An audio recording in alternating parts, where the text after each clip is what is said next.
Good evening friends, welcome back all of you.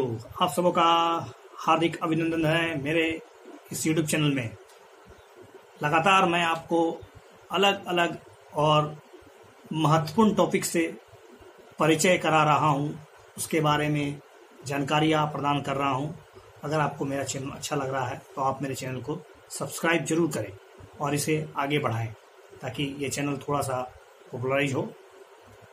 आज का जो टॉपिक है वो भी बहुत ही महत्वपूर्ण टॉपिक है और लगातार विभिन्न प्रकार के प्रतियोगी एग्जाम में इससे संबंधित लेखन उत्तर में आपको मदद कर सकता है।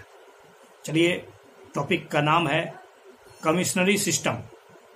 कमिश्नरी सिस्टम वर्तमान समय में कितना प्रासंगिक है? आखिर एक एसपी को कितना पावर होना चाहिए? क्या हर परिस्थिति में एक एसपी क्या जिला मजिस्ट्रेट से ऑर्डर लेना और उसके बाद फिर दंगा फसाद झगड़े आपराधिक गतिविधियों को नियंत्रण करना कहां तक एक सही लगता है? इस पर डिस्कस होगा। कमिश्नरी सिस्टम के क्या फायदे हैं, इसकी क्या जरूरत है, इसके क्या नुकसान है और ओवरऑल कैसे कैसे व्यवस्था में या किस परिस्थिति में या कितनी जनसंख्या में इसका होना जरूरी है। इस पर किन किन समितियों ने अपनी रिपोर्ट प्रस्तुत की है। पुलिस सुधार में इसका क्या रोल हो सकता है और एक तरह से शासन व्यवस्था एंड लॉ एंड ऑर्डर स्थापित करने में इसकी क्या रोल हो सकती है, इस वीडियो में स्पष्ट हो जाएगा। तो बने रहिए अंत तक। सबसे पहले आपको बताता हूं कि उत्तर प्रदेश में हाल ही में दो महानगर लखनऊ और नोएडा में पुलिस कमिश्नरी प्रणाली लागू कर दी गई, जिसके बाद दोनों महानगरों में नए पुलिस आयुक्तों की नियुक्ति की गई।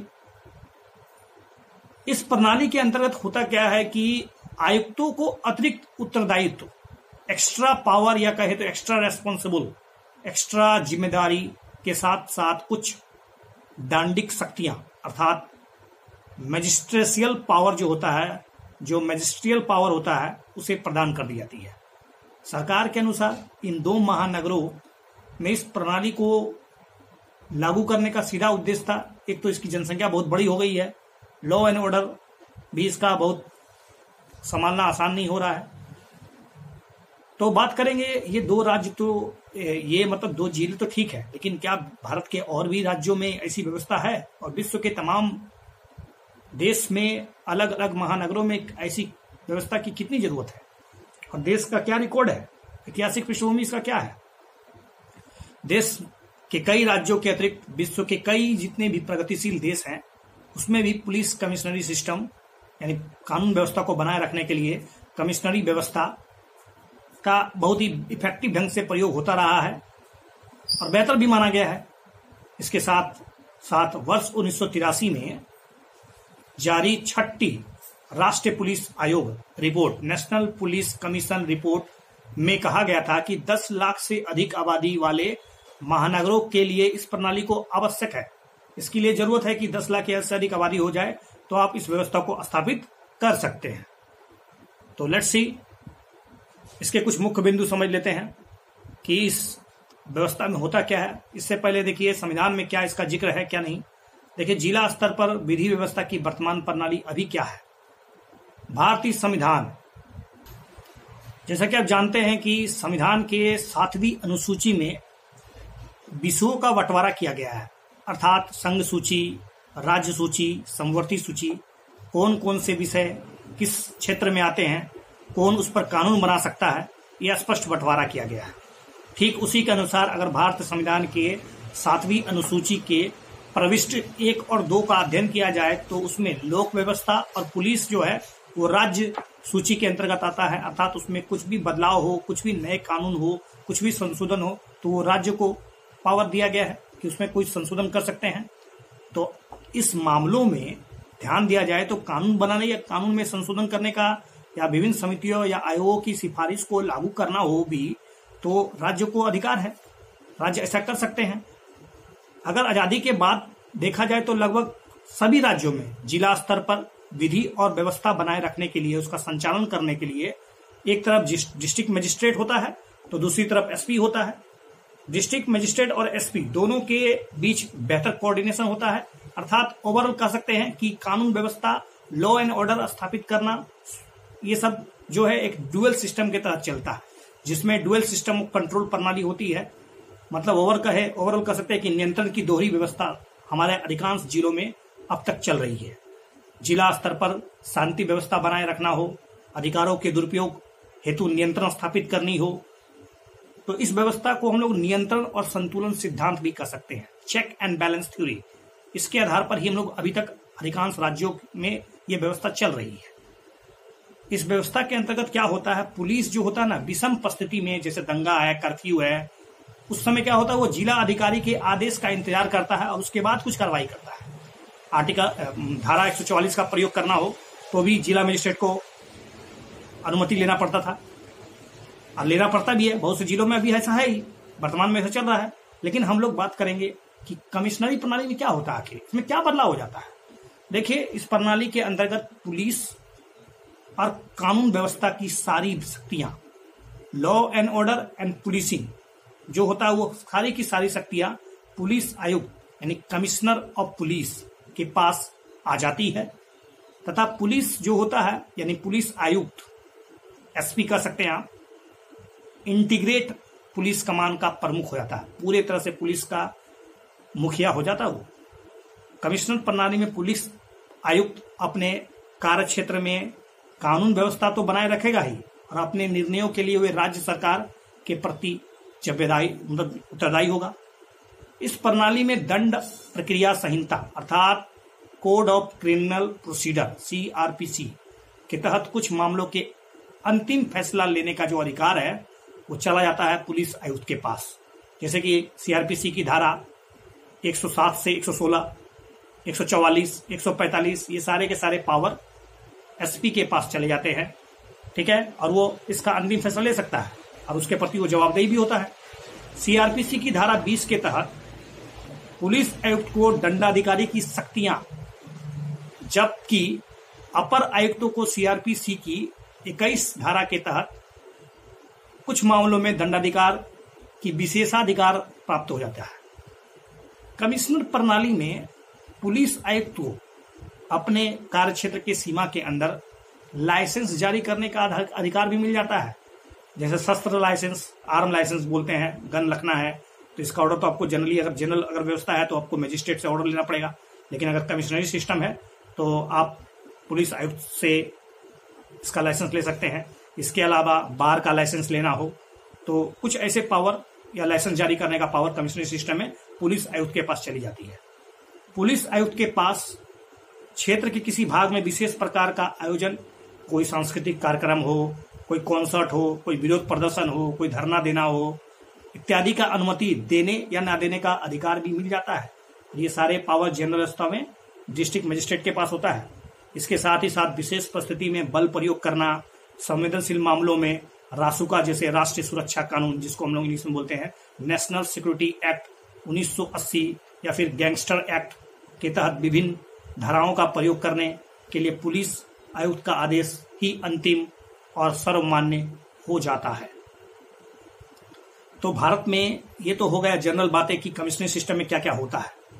तो इसका क्या ऐतिहासिक पृष्ठभूमि देख लेते हैं। देखिए, भारत में कमिश्नरी प्रणाली का इतिहास जो है ना, एक विचित्र है।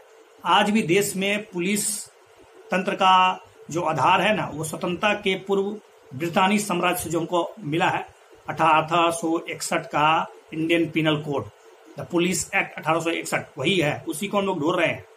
भारत में सबसे पहले अगर पुलिस कमिश्नर की नियुक्ति की गई थी, उस समय ब्रिटिश बंगाल कोलकाता शहर में सबसे पहला 1856 में किया गया था, वो भी पुलिस अधिनियम 1861 के तहत, ठीक है। 1856 से पहले ही कमिश्नरी सिस्टम कोलकाता में स्थापित हो चुका था। 1856 में ही पुलिस अधिनियम यानी पुलिस एक्ट के 17 भाग 12 के तहत मद्रास में पहले पुलिस कमिश्नरी की नियुक्ति की गई। बम्बई में भी, जो मुंबई अभी वर्तमान में है, पुलिस कमिश्नर की नियुक्ति 1864 में की गई। वर्तमान समय में महाराष्ट्र के लगभग 10 महानगरों में भी पुलिस कमिश्नरी सिस्टम लागू है। इसके साथ ही साथ महाराष्ट्र में जो रेलवे में भी जो कमिश्नरी रेलवे है, उसमें भी यह पुलिस कमिश्नरी सिस्टम लागू है। तो ओवरऑल ये तो एक तरह से वर्तमान राज्यों की स्थितियां, वर्तमान राज्यों के क्षेत्रों के जो जिले हैं उसके जो जनसंख्या है उसके आधार पर। स्वतंत्रता के बाद देश में नौकरशाही में बहुत अधिक परिवर्तन नहीं किया गया, उसमें ज्यादा चेंजिंग नहीं किया गया। परंतु समय के साथ जैसा कि आप जानते हैं कि महानगर में विकास हो रहा है, जनसंख्या का परिवर्तन हो रहा है, जनसंख्या का विचार बदल रहा है, नए नए अवसर पैदा हो रहे हैं, बड़ी जनसंख्या से लोग जो है गांव से शहर की तरफ पलायन कर रहे हैं, जिससे क्या हो रहा है, जनसंख्या का दबाव बढ़ने के साथ साथ लॉ एंड ऑर्डर की समस्या पैदा हो रही है, बहुत सारी चुनौतियों का सामना करना पड़ रहा है। ऐसे में कमिश्नरी सिस्टम की एक तरह से भूमिका जो है और भी प्रासंगिक हो जाती है। और पुलिस सुधार तो अपने आप में एक अभी तक विडंबना है कि पुलिस में सुधार की कितनी मतलब एक तरह से रिपोर्टें जारी की गई, कितने आयोग ने इस पर सिफारिश की, प्रकाश सिंह जजमेंट जो 2006 में आया उसको भी लागू नहीं किया गया। तो कमिश्नरी सिस्टम का कहीं ना कहीं रोल तो दिख रहा है। ओवरऑल 1978 में दिल्ली में भी पुलिस कमिश्नरी सिस्टम की नियुक्ति कर ही दी गई। अब हम लोग बात करेंगे कि इस पर अलग अलग समितियों की क्या आखिर विचारधाराएं हैं। सबसे पहले धर्मवीरा कमेटी या धर्मवीरा आयोग इस पर कहते हैं 1977 के पहले ही उन्होंने कहा था कि जिसकी जनसंख्या 5 लाख या 5 लाख से अधिक है वहां पर यह व्यवस्था लॉ एंड ऑर्डर को बनाए रखने के लिए बेहतर हो सकता है।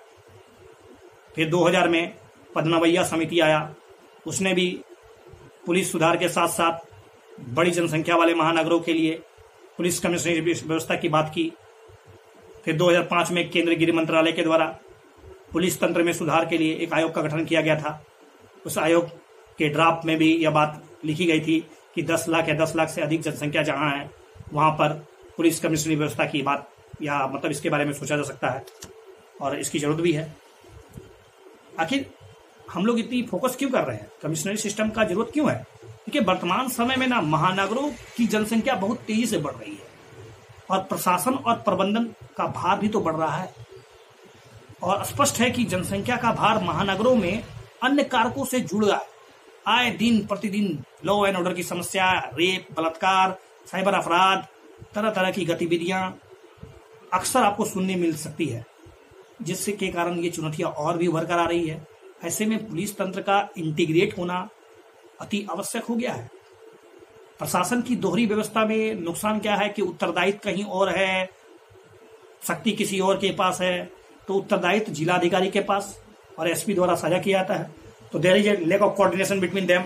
जब इस व्यवस्था के अंतर्गत क्या होता है, जब कोऑर्डिनेशन गड़बड़ा जाता है, जिला अधिकारी द्वारा स्थिति के आकलन के बाद निर्णय दिया जाता है, तब उसको ऑर्डर लिया जाता है, तो इससे समस्या क्रिएट हो जाती है। समस्या का हल करने में काफी समय लग जाता है। इस व्यवस्था में दोनों ही अधिकारियों से आशा की जाती है, अर्थात जनरल व्यवस्था में जिसमें कमिश्नरी सिस्टम नहीं होता है, उसमें आशा की जाती है कि दोनों परस्पर समन्वय के साथ अपने उत्तरदायित्व का निर्वहन करेंगे। लेकिन अक्सर देखा गया है कि विभागों में परस्पर समन्वय नहीं होता है। SP is something other classes, IAS is something other classes. IAS लोग आईपीएस लोगों को देखना नहीं चाहते हैं, या इस तरह की भावना तो घर कहीं कर ही जाती है। तो ये हमारे काम में भी झलक जाता है, जिसके कारण आरोप प्रत्यारोप की बड़ी बातें चल उठती है और इसका खामियाजा जनता को भुगतना पड़ता है। कमिश्नरी प्रणाली में प्रशासन की कोई दोहरी व्यवस्था अर्थात डुअल या डुअलिटी नहीं होती है। विषम परिस्थितियों में कठिन निर्णय लेने के लिए उनके पास शीघ्र ऑटोमेटिक पावर आ जाता है। वो आसानी से अपना निर्णय ले सकते हैं और फास्ट कार्रवाई कर सकते हैं। कमिश्नरी प्रणाली में शीर्ष अधिकारी अपने निर्णयों और अपने कार्यों के लिए सरकार के प्रति उत्तरदायी होते हैं। अतः ऐसी व्यवस्था में नौकरशाही में जो व्याप्त कमियां हैं उसको दूर करने का मौका भी मिल सकता है। लेकिन जहां पर कमिश्नरी सिस्टम का फायदा है तो उसके कुछ गंभीर नुकसान भी है, अर्थात कुछ आलोचनात्मक भी बातें कर सकते हैं इसके लिए। एक महान दार्शनिक जेम्स, जर्मन दार्शनिक है, इनका नाम है मैक्स वेबर। मैक्स वेबर ने राज्य के बारे में कहा कि राज्य अपनी सीमा में रहे लोगों पर वैधानिक रूप से बल का प्रयोग करता है, मतलब कानून बना के उन पर एक तरह से चाबुक चलाता है और एक अधिकार का दावा करता है। अर्थात सरकारें जो होती है जनता पर बल के प्रयोग के लिए वैधानिकता प्रदान करती है कि सरकार को बल प्रयोग करने का पावर कहां से आया, तो ये कानून ने दिया है, उसको संविधान ने दिया है। सामाजिक कार्यकर्ताओं और समाज के अन्य सदस्यों के द्वारा बार बार इस बात पर सरकारें या जनता द्वारा आरोप लगाया जाता रहा है कि कमिश्नरी सिस्टम में मानवाधिकार का घोर उल्लंघन हुआ है। गिरफ्तारी करना, गिरफ्तारी का वारंट जारी करना, भीड़ पर बल प्रयोग करना, लाठी चार्ज करना, आंसू गैस की गोलियां दागना, यहाँ तक कि कभी कभी तो फायरिंग भी हो जाता है। ऐसे कई अनसंवेदनशील मुद्दे जिसमें अंतिम आदेश देने का अधिकार पुलिस आयुक्त के पास जब होता है, तो ऐसे परिस्थितियों में मानवाधिकार का भारी उल्लंघन हो सकता है और हुआ भी है। कमिश्नरी प्रणाली में पुलिस आयुक्तों को दंडाधिकार और कई अन्य संवेदनशील मामलों में प्रशिक्षण और अनुभव की कमी भी होती है, जिसके कारण अव्यवस्था का भय बना रहता है। शक्ति के एक ही पद में निहित होने से नियंत्रण और संतुलन यानी चेक एंड बैलेंस की कमी हो जाती है और अधिकारियों के निरंकुश होने और अपने अधिकारों के दुरुपयोग की हमेशा संभावना रहती है, क्योंकि आप जानते हैं कि power corrupts, absolute power absolutely corrupts. ठीक है, ये मैक्स वेबर का कथन है। तो आगे का क्या राय है, इस पर आप क्या अपना सोच रखते हैं? देखिए, मुंबई जैसे महानगर में अपराध नियंत्रण और कानून व्यवस्था को बनाए रखने के लिए पुलिस कमिश्नर प्रणाली के अच्छे परिणाम देखने को मिले। लखनऊ और नोएडा जैसे महानगर में भी निसंदेह बेहतर साबित हो सकता है। नोएडा में कमिश्नर प्रणाली लागू होने और दिल्ली में नोएडा और पुलिस आयुक्तों और अन्य विभागों के अधिकारियों के बीच समन्वय के बढ़ोतरी से राष्ट्र राजधानी क्षेत्र में भी कुछ अच्छे प्रभाव देखने को मिल सकते हैं। हम लोग ये कह सकते हैं कि कमिश्नरी सिस्टम में जो दायित्व होता है वो एक व्यक्ति के पास होता है, पावर भी एक व्यक्ति के पास होता है। तो निश्चित रूप से इस व्यवस्था को संतुलित ढंग से लागू करना चाहिए। अगर लॉ एंड ऑर्डर की समस्या लगातार क्रिएट हो रही है, जनसंख्या का दबाव बढ़ता जा रहा है, अपराध का जो तरीका था वो बदल गया है, अपराधी की प्रवृत्ति बदल गई है, यू नो अबाउट दैट। सो अब जरूरत है कमिश्नरी सिस्टम का। इस पर अपने विचार कमेंट सेक्शन में जरूर लिखिए कि हमें किस प्रकार के सिस्टम की जरूरत है। Thank you.